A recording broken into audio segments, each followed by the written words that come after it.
Bonjour, bienvenue sur Résumar. Ici, on te fait vite fait les résumés de tes séries préférées. Donc, abonne-toi, active la cloche de notification pour ne rien rater et partage la vidéo pour nous soutenir. Merci, ça nous fait plaisir. Let's go. Howard Stark, toujours considéré comme fugitif par la SSR, réapparaît en secret. Lors d'une négociation où Jarvis et Peggy ont réussi à gagner. Dans la voiture, Peggy demande à Howard pourquoi il est revenu à New York en prenant le risque d'être repéré par toutes les agences qui le recherchent. Stark dit qu'il les expliquerait toutes une fois qu'ils le conduisent dans son appartement. Toujours dans la voiture, Peggy lui fait savoir qu'à cause de son amusement, son collègue agent Gryswinski a été tué. Howard Stark répond en disant qu'il ne s'amuse pas. Ils finissent par arriver là où est logée Peggy, dans la résidence Griffith. Peggy et Stark pénètrent dans le bâtiment. Peggy cache Howard pour éviter qu'on la retrouve. Au bureau, le chef Roger Dooley montre le rapport officiel de la bataille de Finao. Thompson demande à son chef que pensent les laborantins de la machine à écrire récupérée dans la chambre de M. Branis. Le chef Roger Dooley répond que, d'après eux, ça envoie des signaux dans les deux sens, mais on ignore où. Thompson dit peut-être qu'il est temps d'envoyer un message à l'ennemi. Arrivé à Griffith, Stark a été caché dans un truc, pour éviter que la concierge la retrouve. Après le départ de la concierge, Peggy revient le retrouver, mais il n'est plus dans sa cachette. Peggy l'entend s'amouracher avec une femme dans la chambre à côté. Elle part cogner, Stark sort, et ils partent pour rentrer dans la chambre de Carter. Arrivé dans la chambre, Peggy dit à Stark de lui dire ce qu'il a à lui dire, y compris quand il compte quitter son appartement. Howard répond qu'il part dans 3 jours pour Rio. Il continue en disant avant de partir « Je veux savoir quelle de mes inventions t'as trouvé. » Peggy répond « Pourquoi ?»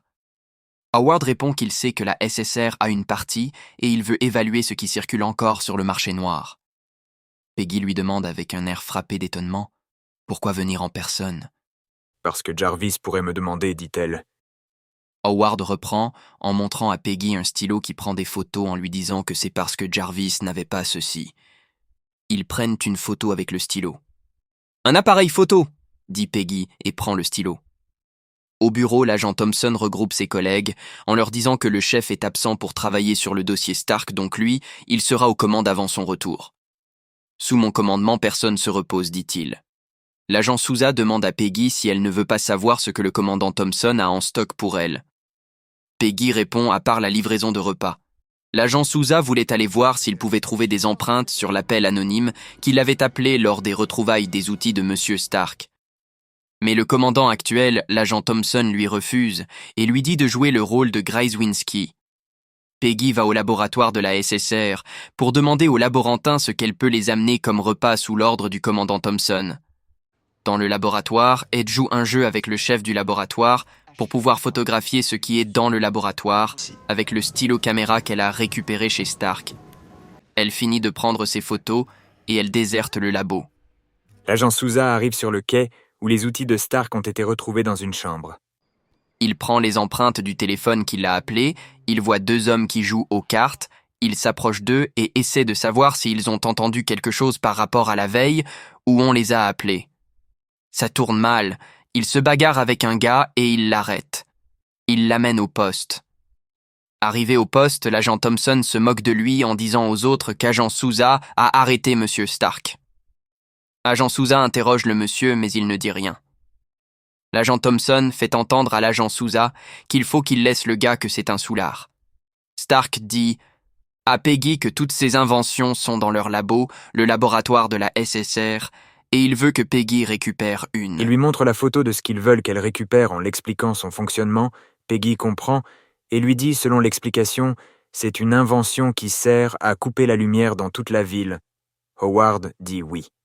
Peggy lui demande où est le problème alors. Stark lui fait comprendre qu'une fois activée, on ne peut plus la rallumer parce que les installations électriques grillent au passage, c'est ça le problème, et la ville restera dans le noir comme au Moyen-Âge. Peggy demande à Howard comment elle va l'éteindre. Stark répond « C'est pour ça qu'il est revenu », en disant qu'il est le seul à le désactiver. À SSR, l'agent Thompson rentre dans l'interrogatoire où l'agent Souza interroge l'homme qu'il a arrêté, avec une bouteille de whisky avec du pain. L'agent Souza lui dit d'arrêter, que c'est quoi il fait comme ça, que c'est un interrogatoire. L'agent Thompson dit au sujet que s'il raconte ce qu'il a vu près du bateau, il va lui donner le whisky. Celui-ci finit par parler l'agent Thompson, lui laisse alors la nourriture et le whisky. Le chef Roger Doulet, de son côté, rencontre un colonel qui a été à la bataille de Finao et lui demande de lui parler de cette bataille et lui, il va l'aider à se fourvoyer. Peggy, accompagnée de M. Jarvis, se rendent à la SSR pour récupérer l'invention en question, sans même savoir qu'ils sont poursuivis. Le colonel parle de la bataille au Doulet en lui disant qu'il n'y a pas eu cette bataille, que c'est plutôt un massacre. Thompson félicite l'agent Souza d'avoir déniché un témoin que personne n'a remarqué. Peggy, arrivée au bureau, rentre dans le laboratoire discrètement et substitue l'invention avec le faux qu'elle a amené. Elle l'ouvre et trouve un tube contenant un liquide rouge dedans. Le monsieur qui les avait suivis a suivi Peggy jusqu'à sa résidence Griffith. Arrivée, Peggy demande à Howard Stark ce qu'il y a dans la fiole. Stark voulait mentir, mais finit par dire la vérité sous la pression de Peggy en disant que c'est le sang de Steve Rogers. Peggy lui donne une gifle. L'homme qui a suivi Peggy a amené les fleurs en demandant à la gérante que c'est pour Peggy qu'il peut aller lui donner, en disant qu'il l'aime. Au moment où la concierge voulait avoir ses informations d'identité, il a disparu et rentré dans l'établissement. Une dispute éclate entre Howard Stark et Peggy. Peggy fait comprendre à Stark qu'elle a eu confiance en lui. Stark s'excuse en l'expliquant qu'on ne gravire pas les échelons en Amérique sans prendre de mauvaises habitudes au passage. Peggy lui demande pourquoi il a récupéré le sang de Steve Rogers. Howard lui dit qu'il était l'un des principaux chercheurs du projet Renaissance, en lui disant qu'11 fioles sont revenues au gouvernement et une seule pour lui. Il demande à Peggy si la SSR savait pour cette fiole. Peggy lui répond pourquoi l'aurait-il pas. Le gouvernement n'en a presque plus, s'ils avaient su pour la mienne, ils m'auraient jamais rendu, dit Stark, en lui faisant comprendre que le sang de Steve peut sauver des vies, malgré qu'il n'ait plus. Peggy, en colère, lui fait comprendre qu'il est un fautif, qu'il fait tout ça pour son intérêt et qu'elle ne veut plus le voir.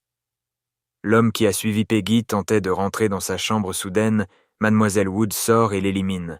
Jarvis, qui tente de s'excuser auprès de l'agent Carter pour le comportement de M. Stark et pour sa complicité d'avoir menti à Peggy. Au bureau, l'agent Souza, toujours concentré sur la femme présente lors de la soirée où Peggy a débarqué pour récupérer le cylindre contenant la nitramène, le chef Roger Doulet est rentré. L'agent Thompson lui demande « Qu'est-ce qu'il a appris sur Finao ?» Il répond qu'il y avait des corps réduits en pièces. La question était qui les a tués. Thompson répond ces types en voyant la photo de 2 personnes mortes. Le chef Roger Doulet lui répond que 2 hommes n'en tuent pas des centaines. Et pourquoi sont-ils parmi les morts, à moins qu'ils ont pris l'identité d'hommes vraiment tués? Thompson lui dit que Howard Stark a débarqué 1 heure après que la bataille de Finao n'a pas eu lieu. Le chef Doulet lui dit qu'ils sont au cœur d'une conspiration.